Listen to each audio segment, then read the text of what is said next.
Your brain can't handle hyperstimulation. Why you feel tired, unfocused, and lost. Last month, I met an old friend for dinner. We hadn't seen each other in years. When he arrived, we hugged, sat down, and both did something without even thinking about it. We placed our phones on the table. The conversation started normally. We talked about traffic, weather, work. I ordered my food, and when it was my turn to speak, when I started telling him about my life, something strange happened. About 1 minute into my story, he picked up his phone. While I was talking, he kept glancing between me and the screen, giving those automatic responses. Yeah, cool. Uh-huh. After a few minutes, I stopped and said, "Hey, take care of whatever you need to. I'll wait." He quickly typed something, put the phone down, apologized. But here's what really struck me. Every single time there was a brief silence, every moment I was chewing my food, he grabbed that phone. He couldn't handle even 30 seconds of quiet without reaching for stimulation. This isn't just my friend. This is all of us. Last year, I spent 4 hours at the DMV renewing my documents. As I sat there waiting, I watched people. The vast majority were on their phones. In line at the bakery, at the bank, during meals, in every spare moment, there it is. The phone, our escape from silence. When I'm driving and stop at a red light, the light turns green and the car ahead stays stopped. I look, and almost always that person is on their phone. We've created a world where boredom has been completely eliminated. And this might sound good, but it's destroying our brains. The numbers tell the story. In my country, 89% of people over 10 years old own a cell phone. People spend an average of 5 hours per day on their phones. If we consider 8 hours of sleep, that means almost 1/3 of our waking hours are spent staring at a screen. And when we're not on our phones, what are we doing? Studies show most people fill their free time with other screens. Television, Netflix, YouTube, computers.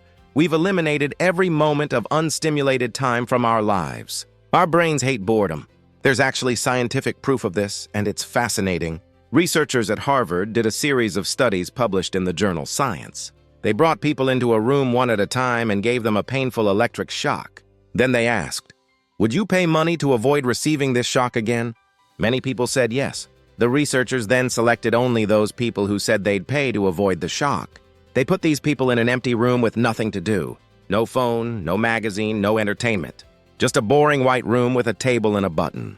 The instruction was simple. Spend 15 minutes in this room alone with your thoughts. But if you want, you can press this button and receive that same painful shock from before. The results were shocking. 67% of men pressed the button 1 to 4 times. 25% of women pressed it 1 to 9 times. Think about what this means. These people preferred to experience physical pain, a shock they would pay money to avoid, rather than spend 15 minutes alone with their own thoughts. This is how much our brains despise boredom. And now you understand why technologies that eliminate boredom spread so rapidly. We'll do almost anything to escape being alone with ourselves. But here's where everything gets dangerous. Modern technologies don't just occupy our minds. They hijack them through something called hyperstimulation. Let me explain what this means and why it matters so much. Hyperstimulation is a stimulus artificially engineered to generate intense activation of your brain's reward system, your motivation and desire circuits. Think about fast food. A cheeseburger and fries are engineered to be more intensely pleasurable than any natural food. The combination of salt, sugar, fat, and texture is designed in a laboratory to maximize the dopamine hit you get when eating it. That's why it's so hard to stop eating junk food. It's engineered to be irresistible. Social media works exactly the same way, but instead of hijacking your taste buds, it hijacks your information processing. These platforms offer an information bombardment, a massive volume of content delivered with extreme emotional intensity, movement, speed, in formats that are neurologically engineered to be maximally engaging. The psychological engagement you experience scrolling through Instagram or TikTok is exponentially higher than the engagement you'd experience reading a book or having a conversation. This isn't an accident. Companies like Meta, which owns Instagram and Facebook, Alphabet, which owns YouTube, ByteDance, which owns TikTok, these companies employ the world's top neuroscientists and psychologists. Their job is literally to build algorithms that keep you glued to the screen for the maximum possible time. This is public information. Former employees have confirmed this. Even Netflix has created specific criteria for their content. Shows and movies must be watchable while you're using your phone. No long dialogues, frequent scene changes, constant movement. Everything designed to hyperstimulate your brain and keep you watching. The technology CEOs know how dangerous this is. Many of them don't allow their own children to use these devices. Their kids attend schools that ban this technology entirely. They know what we're only beginning to understand. These platforms are engineered to exploit what I call our inner beast. We are biological creatures. Inside each of us are deeply animalistic drives and desires that operate below our conscious awareness. It's the inner beast that makes you want pizza instead of salad. That makes you desire the wrong person. That makes you choose the easy path over the hard one. These technology platforms don't appeal to your rational mind. They target your inner beast directly, the emotional, unconscious processes that drive behavior, and they're incredibly effective. Instagram just announced 3 billion active users. That's 37% of the entire global population. These algorithms work. Here's what's happening to your brain right now. Your brain interprets everything relatively in comparison to other things. When you constantly expose yourself to hyperstimulation, your brain adjusts its baseline. It recalibrates what feels normal, what feels engaging, what feels worth doing. Everything in your life now exists in comparison to these hyperstimuli. And next to the intense, fast, easy stimulation of social media and Netflix, everything else seems boring and unmotivating. This is why you procrastinate. You've probably heard that people don't want to change, but that's wrong. Most people do want to change. They want to read more, exercise regularly, learn new skills, eat healthier, build better careers. Most people even know what they need to do. The problem isn't knowledge. The problem is that they can't force themselves to do these things. You start a project and can't maintain it. You know you should go to the gym, but you can't make yourself go. You want to read that book, but you pick up your phone instead. This isn't weakness. This is your brain operating exactly as it's been trained to operate. Your brain is accustomed to hyperstimulation, quick, easy, intense pleasure and motivation. Reading a book isn't quick or easy. It requires sustained attention, tolerance for difficulty, delayed gratification. The same goes for exercise, learning a new skill, doing deep work. None of these things can compete with the instant, intense stimulation of your phone. Your brain has been recalibrated to crave hyperstimulation, and everything else feels impossibly difficult by comparison. It's not that you consciously think Netflix is better than reading. These processes are emotional and unconscious. What you feel is resistance, difficulty, a wall between you and the things you know you should do.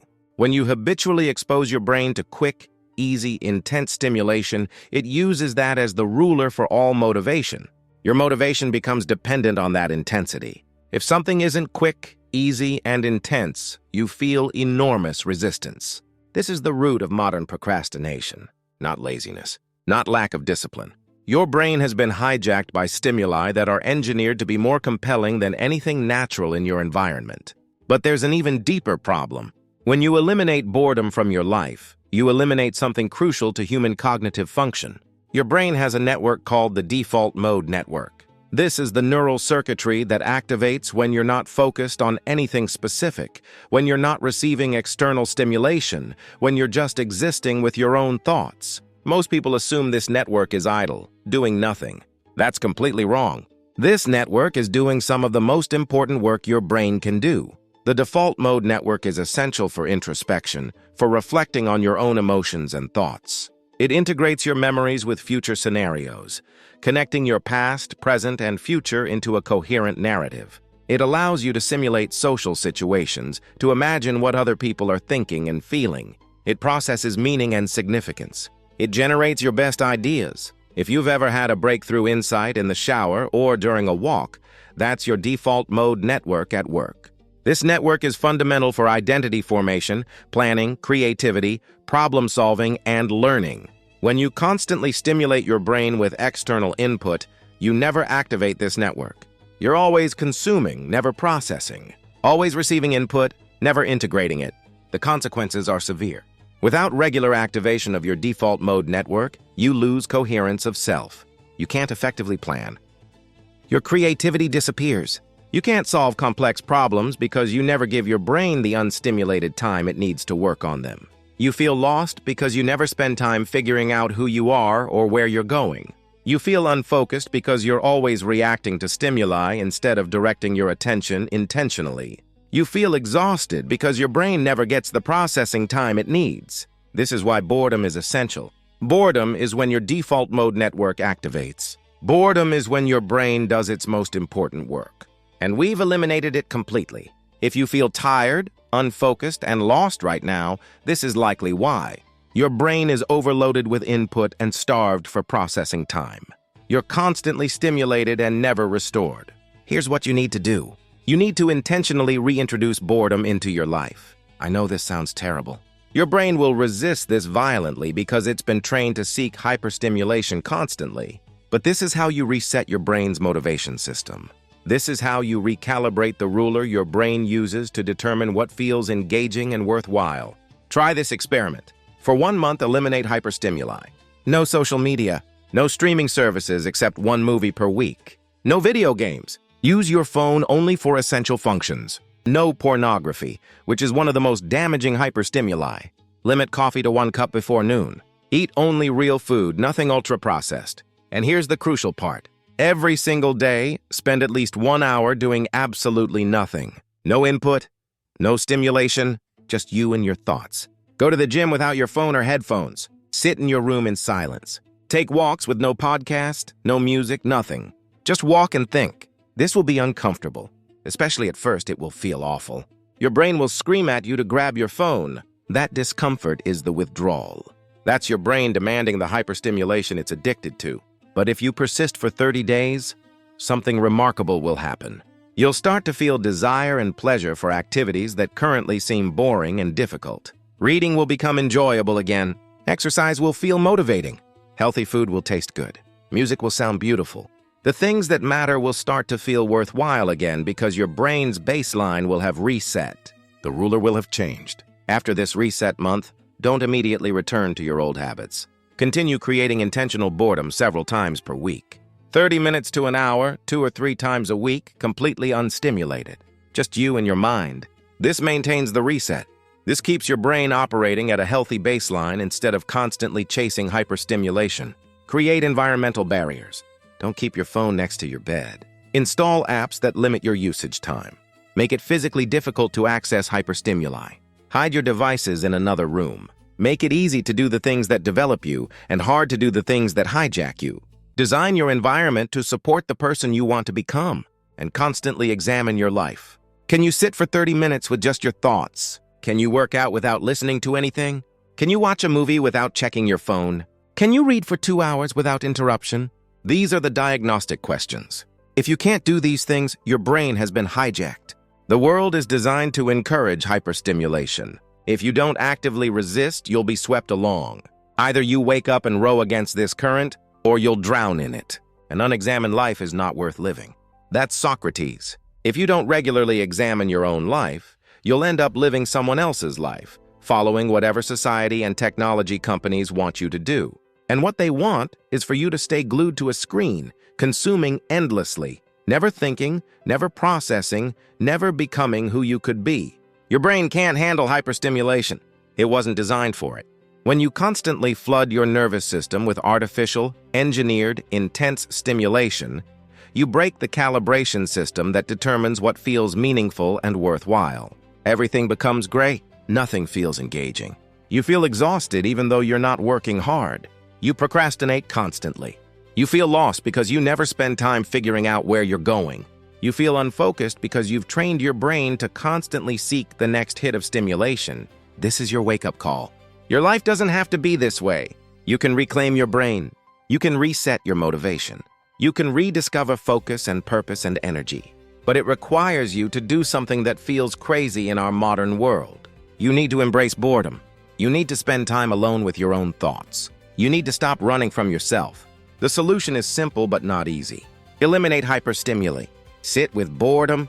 Let your default mode network do its work.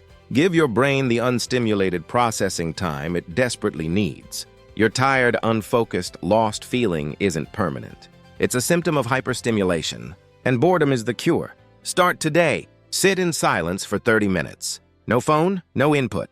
Just you. See what happens. Your brain is waiting to show you what it can do when you finally give it the space it needs.